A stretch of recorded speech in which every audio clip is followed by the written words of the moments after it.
welcome to Healthy Minds. I'm LaShawn McCautry. And I'm Ren Moody. And today we're going to be talking about the challenges of parenting. Oh, very difficult topic. It is a very difficult topic, but I think that there's some information that we can share. I think it's a topic that a lot of people would probably be interested in hearing about. Parenting is pretty challenging. The thing with parenting is that there's no perfect way to do it. There's no one way to do it. You know, everyone has to adjust to how their child learns, and that's what we're going to talk a little bit about. Absolutely, you're right, Ren. So let's get going. Let's talk about some of those challenges in parenting. Okay, so one of the main challenges of parenting is learning how your child learns. Mm-hmm. Every parent goes through a learning process when they are working with their child, and no two children are alike. Even in the same family, huh? Even in the same family, especially in the same family when you have an older sibling or a younger sibling. Or twins. Or They're even going to be twins. different. Very, very much different. So, you know, there's a law of effect is what we call it. It says rewards has more influence on behavior than either failure or even punishment. That's true. So when you think about it, it's important to reward children. Oh, definitely. I know a lot of times we hear, or society thinks that, oh, if a child does something wrong, let's punish. But really, you know, we can look at how effective rewarding a child is.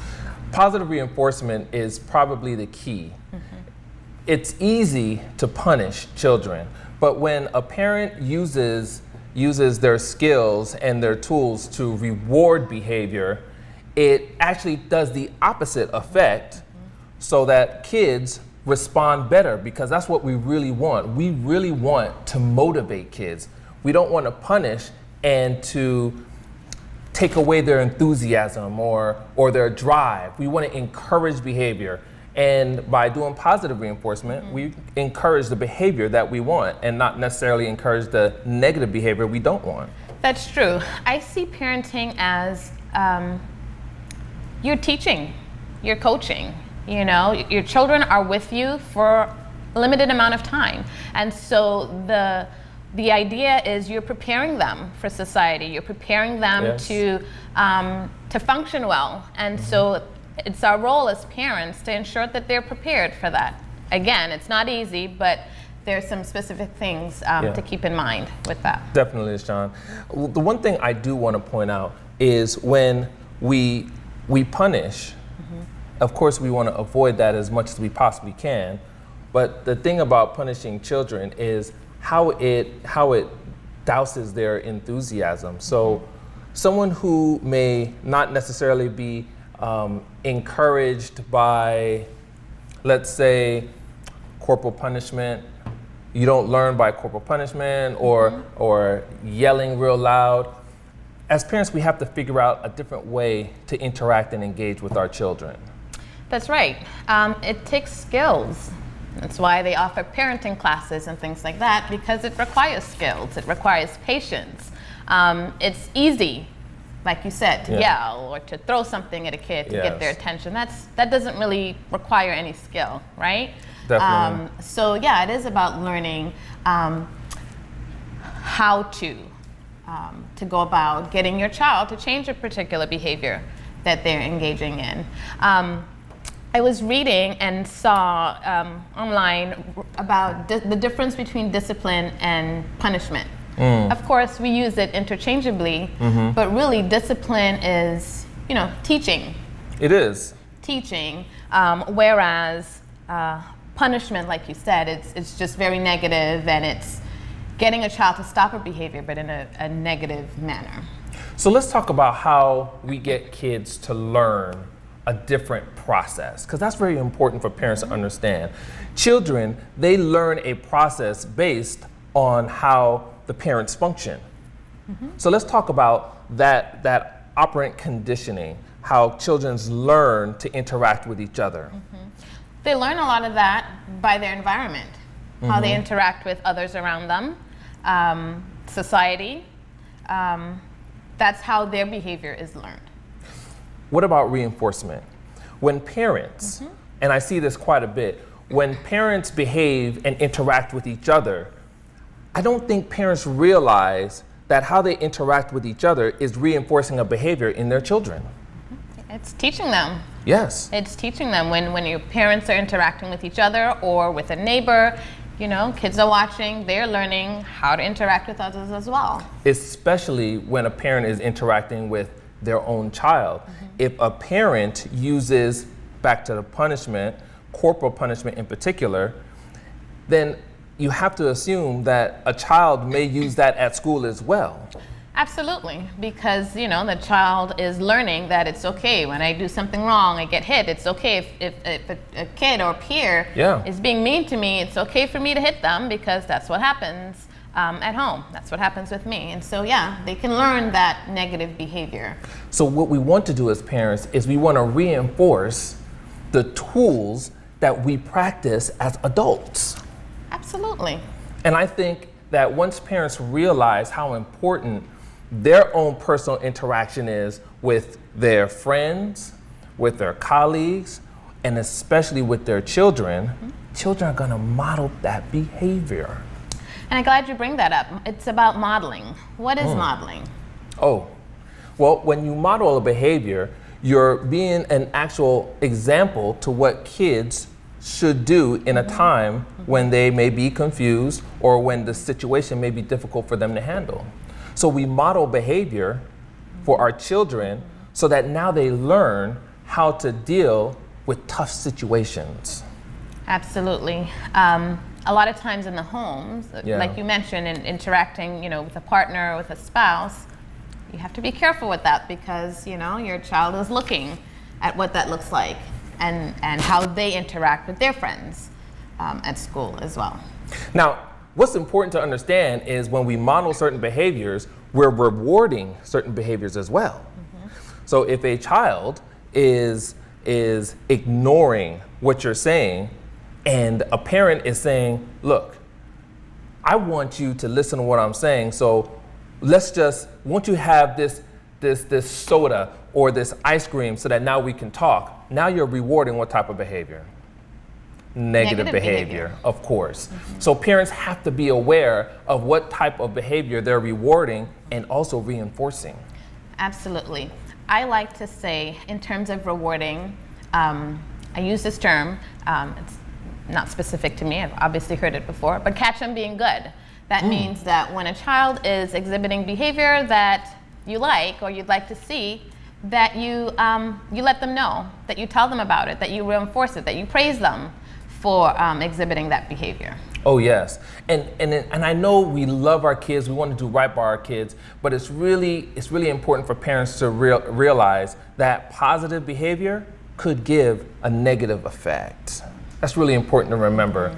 If a child doesn't want to get up in the morning for school, and a parent is always waking the child up, a teenager. Do you really want to wake up your teenager to go to school? No, the teenager should know how to wake themselves up, get up, go to school. But if a parent is always waking them up, okay, Johnny, it's time to get up, that is rewarding the negative behavior. So they have no motivation to change. Right. And in a situation like that, I'd say natural consequences would be appropriate. What happens if a parent did not wake up their teenager who knows they should get up? What would be a natural consequence of that? They miss school. Especially if they have to take the bus. They missed the bus. Now you got to walk to school. You got to walk to school. You have a tardy or absent on your report card. Who wants that?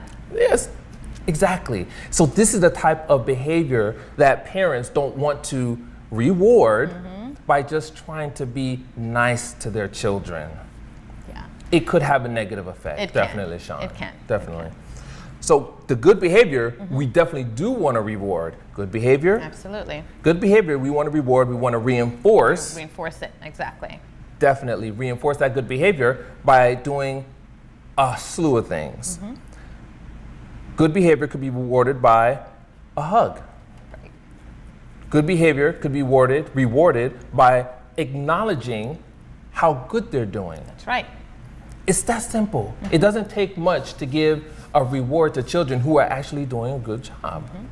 There's been a lot of different discussions about like the token economy or rewarding children with things. Yes. And that's not what we're referring to. We're not referring to, giving them candy. Oh, you did this, let's have a candy or a treat. But like you mentioned, verbal praise and acknowledgement and yes. a high five. You know, just letting them know that you notice that positive behavior, that appropriate behavior, and you want to encourage it. And I do want to touch on the treats for rewarding children. Being that we do want to keep in mind that we are modeling a type of behavior, when we are constantly giving kids treats as a reward, that is going to translate into them rewarding themselves as adults with what? Treats. And we definitely want to avoid that, especially with the people have unhealthy diets. Right. And these diabetes can be caused by how we eat. Definitely negative side effects of treats. Yes, definitely. So, LaShawn, tell me about timeout. Timeout. Tell me about timeout. So timeout usually involves temporarily separating a child from a situation for a specified period of time. Normally the rule of thumb is 1 minute per age.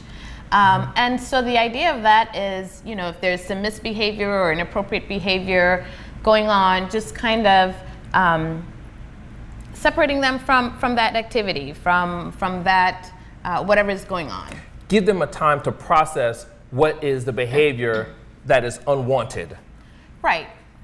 Time to think. Yes, time to think, time to process. Maybe what I like to say is, okay, let's do it over. But before we do it over, why don't you have a seat and think about what you did? Same as timeout. Timeout can be used very, very effectively, but it can also be used very negatively. When you put a child in timeout and all they're doing is sitting in the corner and they're not saying anything and you're not talking to them about what has been going on, that is a negative way to use timeout. I agree. But we have an opportunity to use timeout in an appropriate way as an adult. Absolutely.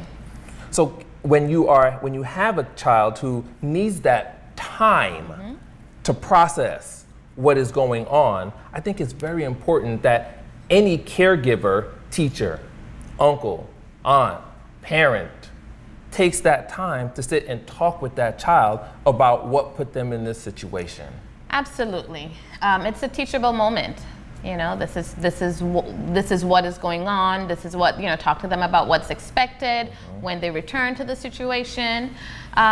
The other thing that I don't like with timeout is when caregivers use it as something that's embarrassing. So if you're in a group of people and you know, a child is singled out or embarrassed, I don't think that that's effective. Very punitive. Right. So you don't want it to be that way, but just a teachable moment, you know, time to take a break, think about, talk about what took place, what led to that happen, and how things can be better.